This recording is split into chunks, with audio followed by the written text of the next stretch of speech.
Online news portal ST নিউজের উদ্যোগে junior premier league season ৬ শুভ উদ্বোধন করলেন কুতুবপুর ইউনিয়ন প্যানেল চেয়ারম্যান অনামিকা হক প্রিয়াঙ্কা। ৮ মে শুক্রবার বাদেশা পাগলা পূর্বপাড়া ফাতেমা নূর জামে মসজিদ মাঠে এই খেলার উদ্বোধনী অনুষ্ঠান অনুষ্ঠিত হয়।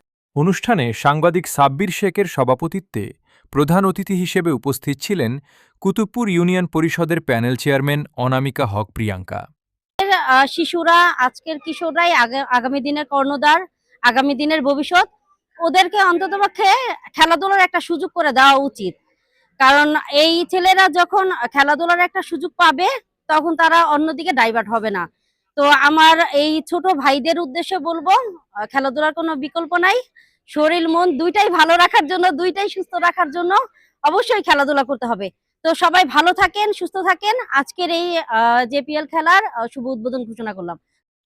বিশেষ অতিথি হিসেবে উপস্থিত ছিলেন সাংবাদিক মোখলেসুর রহমান তোতা, নারায়ণগঞ্জ জেলা জাতীয় ছাত্রশক্তি সদস্য সচিব সরফরাজ হক সজীব, কুতুবপুর ইউনিয়ন যুবদলের সহসভাপতি নূর ইসলাম তেলা, যুগ্ম সম্পাদক মোস্তাফিজুর রহমান, ইয়াসিন রহমান সুমন, পাগলা পূর্বাপাড়া পঞ্চায়েত কমিটির সহসভাপতি মোহাম্মদ বাদল মিয়া, কোষাধ্যক্ষ হাজী মোহাম্মদ মোশারফ, কুতুবপুর ইউনিয়ন ৬ নম্বর ওয়ার্ড যুবদলের সহসভাপতি ইব্রাহিম হাওলাদার ও এলাকার গণ্যমান্য ব্যক্তিবর্গ উপস্থিত ছিলেন।